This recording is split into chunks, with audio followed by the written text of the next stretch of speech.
আসসালামু আলাইকুম প্রিয় দর্শক, অন্যমঞ্চে আলোচনায় আপনাদের সকলকে আমন্ত্রণ জানাচ্ছি। বাংলাদেশের রাজনীতি এখন যেন এক বিপজ্জনক ট্র্যাপিজের খেলা। একদিকে ভারত, অন্যদিকে চীন, আর দেশের ভেতরে একদিকে আওয়ামী লীগকে রাজনীতির মাঠ থেকে সরিয়ে রাখার চেষ্টা, অন্যদিকে জামায়াতকে শত্রু না বানিয়ে গোপনে কাছে রাখার কৌশল। এই চারদিক সামলে তারেক রহমানের দরকার, মানে তারেক রহমান যে সরকার, সেই সরকার আসলে কি করতে চাইছে?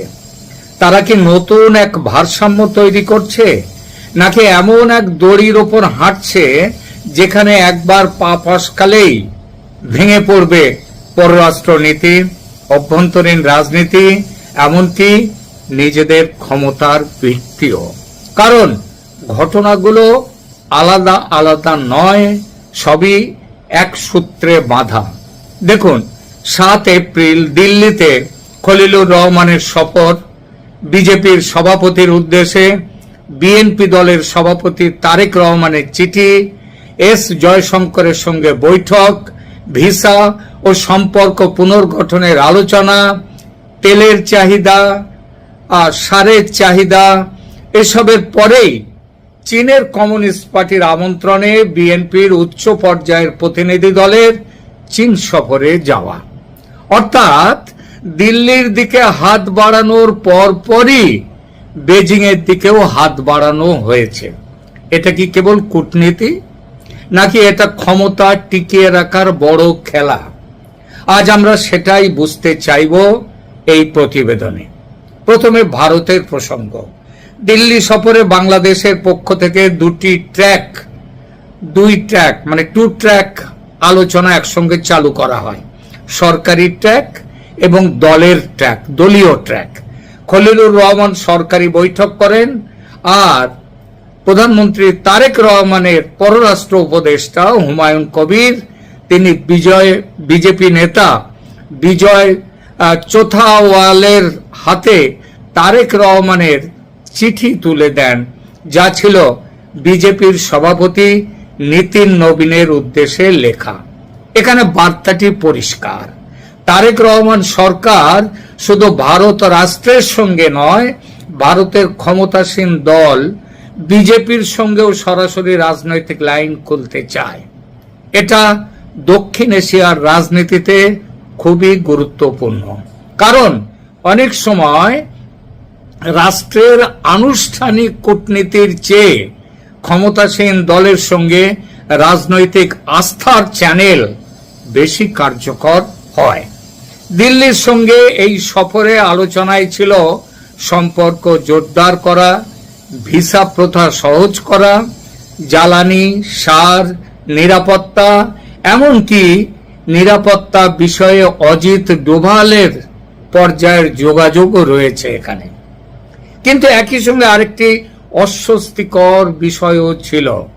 বাংলাদেশ বলেছে শেখ হাসিনার প্রত্যর্পণ ইস্যু আলোচনায় উঠেছে, কিন্তু ভারতের রিড আউটে শেখ হাসিনা নিয়ে সিদ্ধান্ত তো দূরের কথা, আলোচনা যে হয়েছে তারও কোনো উল্লেখ নেই।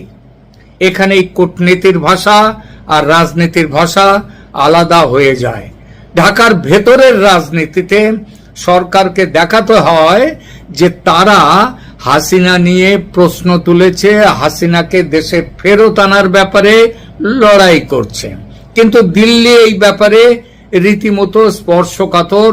দিল্লি এটিকে নিয়ে আলোচনাই করতে চায় না, বরং আওয়ামী লীগকে নিষিদ্ধ করাটা গণতন্ত্রের বিরোধিতা, এই বার্তা আগে থেকে দিয়ে রেখেছে দিল্লি। মাঝখানে রাস্তা তাহলেটা কি? আওয়ামী লীগ ও হাসিনা নিয়ে আলোচনা এড়িয়ে যাওয়া। তাতে বাংলাদেশ তার দেশের ভিতরের রাজনীতিকে বলতে পারবে, তারা এড়িয়ে যাওয়ার কথা বলবে না। তারা দেশের রাজনীতিকে বলতে পারবে, আমরা হাসিনার ফেরতের ব্যাপারে কথা বলেছি, কিন্তু আওয়ামী লীগের উপর নিষেধাজ্ঞা নিয়ে ভারত যে কথা তুলবে সে ব্যাপারে তারা চুপ থেকেছে, থাকবেও তারা এই ব্যাপারটা নিয়ে কিছু বলবে না। আর ভারত, তাদের কি মতামত, তারা প্রসঙ্গটি তুলবেই না। এটা দুপক্ষেরই একটা সমঝোতা যে তোমরাও হাসিনার প্রত্যর্পণের ব্যাপারে চিঠি দিয়ে রেখেছ, দাও, কিন্তু কোন রকম আলোচনার মধ্যে আমরা এই বিষয়টিকে আনব না। আর বাংলাদেশও এই সুযোগে নিষেধাজ্ঞার ব্যাপারটা এড়িয়ে গেল। তাই ভারত ঢাকা সম্পর্কের প্রথম সত্যিটা হলো এই যে দুই দেশ এখনো কথা বলছে বটে, কিন্তু তারা একই ভাষায় কথা বলছে না। আর তারেক রহমান এই অমিল জানেন বলেই ভারতের কাছে একদিকে নরম ভাষা, অন্যদিকে দেশের ভেতর ঘরোয়া রাজনীতির জন্য কঠিন ভাষা, এই দুটোই ব্যবহার করছেন। এখন আসি ভারতের অস্বস্তির জায়গায়। ভারত আগেই আওয়ামী লীগ নিষিদ্ধের সিদ্ধান্ত নিয়ে আনুষ্ঠানিক উদ্বেগ জানিয়েছিল। ভারতের পররাষ্ট্র মন্ত্রণালয়ের ভাষায় উইদাউট ডিউ প্রসেস এ ধরনের নিষেধাজ্ঞা জারি হয়েছে, যা উদ্বেগজনক। এবং তারা free, fair and inclusive elections, তার পক্ষে ভারত এটা বারবার জানিয়েছে। অর্থাৎ দিল্লি অন্তত নীতিগতভাবে চাইছিল বাংলাদেশের রাজনৈতিক মাঠ পুরোপুরি কোনো এক দল একটা দলের বিয়োগ করে না হোক। কিন্তু 8ই এপ্রিল বিএনপি নেতৃত্বাধীন সরকার সংসদে আইন পাস করে অন্তর্বর্তী সরকারের আমলে জারি হওয়া অধ্যাদেশকে কার্যত স্থায়ী রূপ দিয়ে দিল। ফলে আওয়ামী লীগের ওপর নিষেধাজ্ঞা বহাল থেকে গেল। এখানে দিল্লির চোখে একটি সমস্যা তৈরি হয়।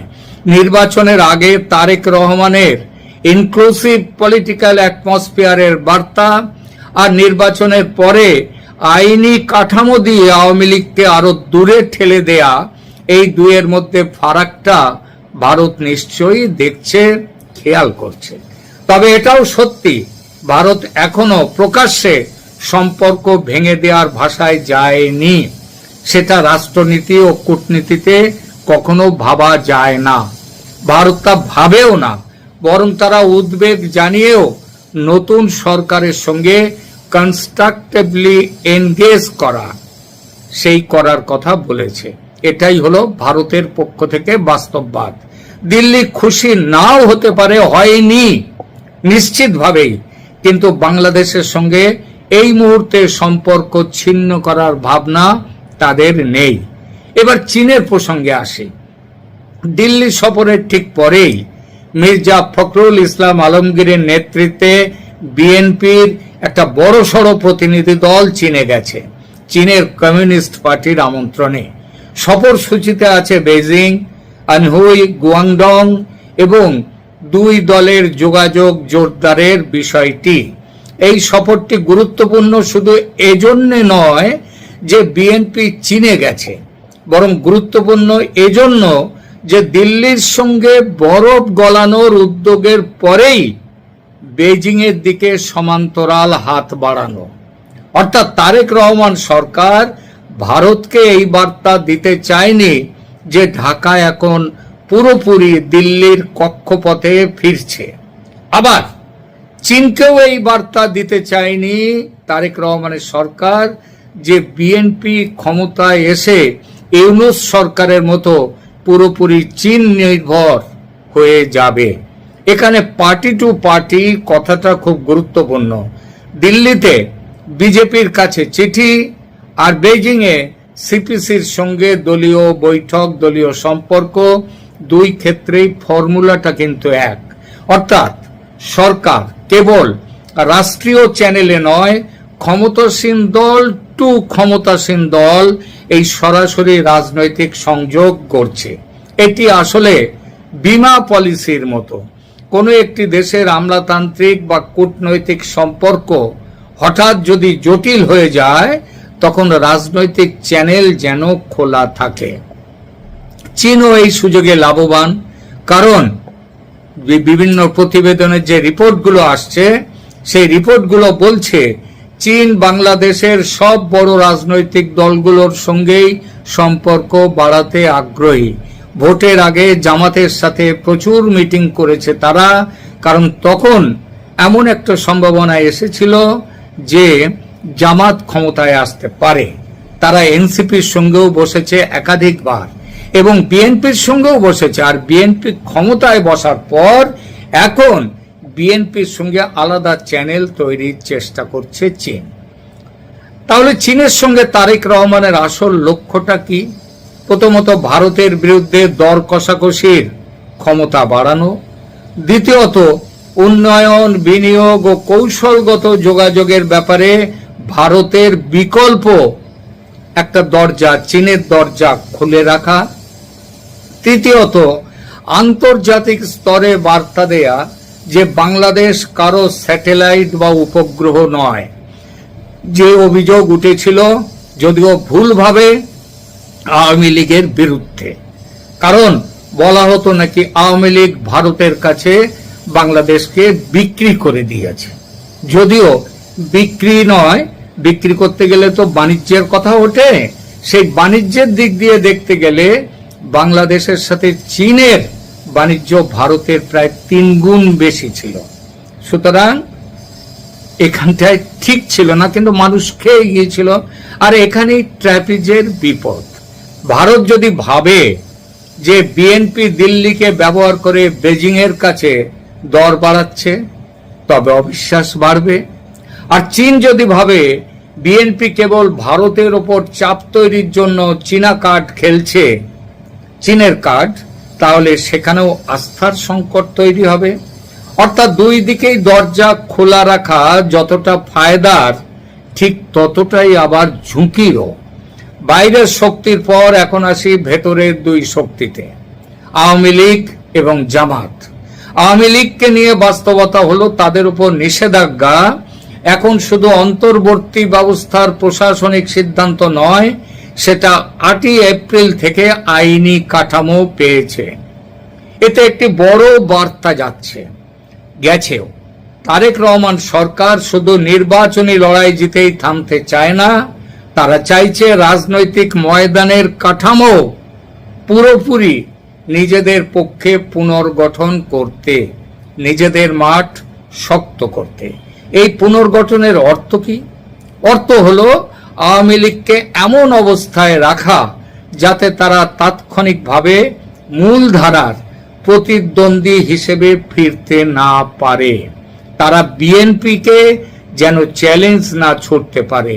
সেই সঙ্গে মুক্তিযুদ্ধের সপক্ষে আওয়ামী লীগের যে ব্যাপক সমর্থন, সেই সমর্থনকে নিজেদের দিকে টেনে আনা, এটাই বিএনপির ফর্মুলা এটাই। আর এখানেই দিল্লির অস্বস্তি বোঝা যায়, কারণ ভারত প্রকাশ্যে ইনক্লুসিভ ইলেকশনের কথা বলেছে সেই প্রথম থেকে। আর আওয়ামী লীগকে লং টার্ম পলিটিক্যাল এক্সাইল, রাজনৈতিক নির্বাসনের দিকে ঠেলে দিলে সেটা ভারতের সেই ঘোষিত অবস্থানের সঙ্গে সাংঘর্ষিক হয়ে যায়। অন্য দিকটি হলো জামাত। এখানে চিত্রটা জটিল। একদিকে গুঞ্জন আছে ভবিষ্যতে ক্ষমতার কোনো বিন্যাসে জামাতের জন্য বড় ভূমিকা রাখার কথা চিন্তা হচ্ছে, এমনকি উপপ্রধানমন্ত্রীর মতো পদের কথাও শোনা যাচ্ছে। কিন্তু এসবের কোনো আনুষ্ঠানিক নিশ্চিতকরণ নেই। নিশ্চিত খবর থাকার কথা উঠবে এই ব্যাপারটি প্রকাশ হলে। যতদিন তা না হয় ততদিন এটা জল্পনা। তবে মনে রাখতে হবে, জল্পনা তৈরি হয় সম্ভাব্যতা থেকে। অনেক সত্যি, অনেক বাস্তব প্রথমে জল্পনা বা গুঞ্জন হয়ে উঠে আসে, পরে বাস্তবে রূপ পায়। তারেক রহমান নিজে রয়টার্সকে বলেছেন তিনি জামাতের সঙ্গে ঐক্যের সরকার গঠন করতে চান না, কারণ তাতে কার্যকর বিরোধী দল থাকবে না। জামাত তাই সরকারি দল নয়, বিরোধী দল হিসেবে থাকবে। কিন্তু তিনি তো এটাও বলেছিলেন যে তিনি কোনো দলকে নিষিদ্ধ করার পক্ষে নন। সুতরাং রাজনীতিবিদদের কাছে, বিশেষ করে বাংলাদেশের রাজনীতিবিদদের কাছে এই ধরনের কথার খেলাপিটা এই মুহূর্তে অন্তত বড় কথা নয়। এই দুয়ের মধ্যে কোনটি সত্য? সম্ভবত সত্যিটা আছে মধ্যিখানে। তারেক রহমান নিশ্চিতভাবে প্রকাশ্যে জামায়াতের সঙ্গে সরকার গড়ার কথা বলবেন না, কিন্তু একই সঙ্গে জামাতকে এমন মাত্রায় শত্রু বানাবেন না যাতে বিরোধী ভোট, ইসলামপন্থী ভোট বা রাস্তায় প্রভাবশালী সংগঠিত শক্তি পুরোপুরি বিএনপির এবং তারেক রহমানের বিরুদ্ধে যায়। এটি হলো কন্ট্রোলড ডিস্টেন্স রাখার চেষ্টা, অনেক ভেবে চিন্তে হিসেব নিকেশ করে দূরত্ব রাখার চেষ্টা। শত্রুও নয়, মিত্রও নয়, কিন্তু দরকারে ব্যবহারযোগ্য এক রাজনৈতিক দূরত্ব। আর এখানেই ট্রাপিজের সবচেয়ে ঝুঁকিপূর্ণ দড়ি। আওয়ামী লীগকে চেপে রাখা কিন্তু জামাতকে পুরোপুরি ঠেকিয়ে না দেয়া, পুরোপুরি তাদেরকে দমন না করা, এই সমীকরণ বাংলাদেশের ভেতরে যেমন উত্তেজনা বাড়াতে পারে, তেমনি বাইরে ভারতকেও চিন্তিত করতে পারে। কারণ সেই 10 ট্রাক অস্ত্রের কথা তো মনে আছে, সৌজন্যে জামাত বিএনপির যোগসাজশ। কারণ দিল্লির কাছে প্রশ্ন হবে, বাংলাদেশ কি ইনক্লুসিভিটি কমিয়ে ইসলামপন্থী দর কষাকষির রাজনীতির দিকে যাচ্ছে? আর বেজিং এর কাছে প্রশ্ন হবে, বাংলাদেশ কি আদর্শগত নয়, কেবল ক্ষমতাগত বাস্তবতায় সব শক্তিকে ব্যবহার করছে, ভারতের সাথে দর কষাকষি করছে? তাহলে বড় প্রশ্ন, তারেক রহমান সরকার কি ট্র্যাপিজ খেলা সামাল দিতে পারবে? উত্তর হলো পারবে, কিন্তু খুব কঠিন শর্তে, খুব ঝুঁকি আছে। প্রথম শর্ত, ভারত ও চীনের মধ্যে ভারসাম্য রক্ষা করতে হলে এক পক্ষকে অন্য পক্ষের বিরুদ্ধে প্রকাশ্যে লিভারেজ হিসেবে ব্যবহার করা যাবে না। দিল্লি সফর আর চীন সফরের ধারাবাহিকতা এখন এই অবস্থায় খুব স্মার্ট একটা খেলা, ব্যালেন্সিং এর খেলা মনে হতে পারে, কিন্তু একই কৌশল বারবার ব্যবহার করা হলে তা মিসট্রাস্ট, অবিশ্বাসে পরিণত হবে। দ্বিতীয় শর্ত, আওয়ামী লীগকে নিষিদ্ধ রেখে যদি সরকার অন্তর্ভুক্তিমূলক রাজনীতির ভাষা ব্যবহার করে, তাহলে সেই দ্বৈততা একসময় বিশ্বাসযোগ্যতাকে খেয়ে ফেলবে। ভারত ইতিমধ্যে ডিউ প্রসেস ও ইনক্লুসিভ ইলেকশনের কথা বলেছে, ফলে এই প্রশ্ন বাইরে থেকেও চাপ তৈরি করবে এবং নিশ্চিতভাবেই ভারত সেই চাপ দেবে। তৃতীয় শর্ত, জামাতকে নিয়ে অস্পষ্টতা দীর্ঘদিন রাখা যাবে না। ওই যে বাজারে একটা কথা উঠেছে, জামাতের আমির হবেন কিংবা জামাতের পক্ষ থেকে কেউ হবেন বাংলাদেশের তারেক রহমান প্রধানমন্ত্রী, আর তিনি হবেন উপপ্রধানমন্ত্রী। এই যে কথাটা বাজারে উঠেছে, এই কথা কিন্তু দাবানলের মতো ছড়িয়েও যাবে, ঠেকানো যাবে না। যদি জামাতের সাথে দূরত্ব থাকে বিএনপি ও জামাতের মধ্যে, সরকারকে তা নীতিগতভাবে দেখাতে হবে। আর যদি আড়ালে কোনো পাওয়ার শেয়ারিং আন্ডারস্ট্যান্ডিং তৈরি হয়, তাহলে সেটা ফাঁস তো হবেই একদিন না একদিন। তার ধাক্কা শুধু অভ্যন্তরীণ রাজনীতিতে নয়, দিল্লি ঢাকা সম্পর্কেও পড়বে নিদারুণ ভাবে। চতুর্থ সত্য, তারেক রহমানকে স্থির করতে হবে তার মূল পরিচয়টা কি। তিনি কি ভারতের কাছে গ্রহণযোগ্য এক বাস্তববাদী জাতীয়তাবাদী চরিত্র, চীনের কাছে উপযোগী এক বহুমুখী ক্ষমতা কেন্দ্র, নাকি দেশের ভেতরে আওয়ামী লীগ পরবর্তী নতুন রাজনৈতিক স্থাপত্যের স্থপতি তিনি? এটা তাকে দেখাতে হবে পরিষ্কারভাবে। কারণ একসঙ্গে সব চরিত্রে অভিনয় করা যায়, কিন্তু দীর্ঘদিন ধরে সব চরিত্রে বিশ্বাসযোগ্য থাকা যায় না। আমার তাই কথা হলো, এই মুহূর্তে তারেক রহমান সরকার খেলাটি বুদ্ধিমত্তার সঙ্গে শুরু করেছে। ভারতে খলিলুর রহমানকে পাঠিয়েছেন, তার যে হুমায়ুন কবিরকে পাঠিয়েছেন কথা বলার জন্যে, আবার সাথে সাথে চীনে পাঠিয়েছেন ফখরুল ইসলাম আলমগীরের নেতৃত্বে বড় সড় প্রতিনিধি দল। এই খেলাটি বুদ্ধিমত্তার সঙ্গে শুরু করেছেন তারেক রহমান, কিন্তু খেলার উচ্চতা এবং তার যে আবেগ এবং তার সবগুলো দ্রুত বাড়ছে। দিল্লির সঙ্গে কথা, বেজিং এর সঙ্গে যোগাযোগ, আওয়ামী লীগকে চাপে রাখা, জামায়াতকে দূরে না ঠেলে ফেলে বুকে না হোক, বুকে এখনো জড়ায়নি, কিন্তু বুকে না হোক কাছে রাখা, সব মিলিয়ে এটি শর্ট টার্ম ট্যাকটিক্যাল সাকসেস দিতে পারে।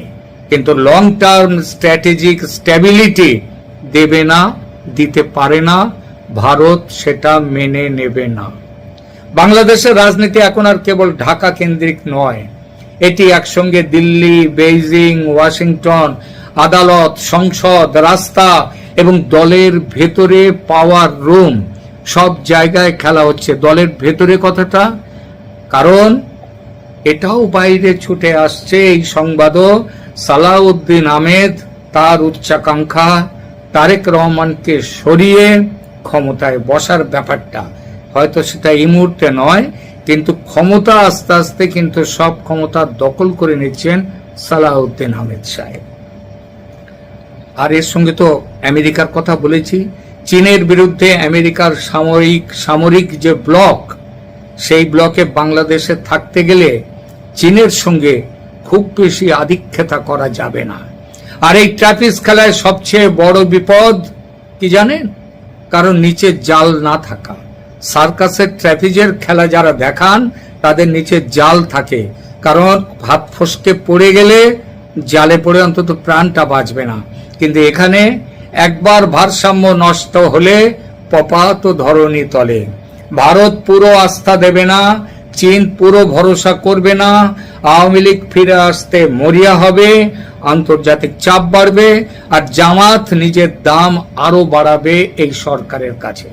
তাই শেষ প্রশ্ন একটাই, তারেক রহমান কি চারটে দড়ি চারদিক থেকে আসছে একসঙ্গে ধরে রাখতে পারবেন, নাকি একসময় দেখা যাবে তিনি ভারসাম্য আর রাখতে পারছেন না, দড়ি ধরতে পারছেন না, বরং চারদিকের শক্তি তাকে টেনে ধরে নিজেদের দিকে টানতে যাচ্ছে।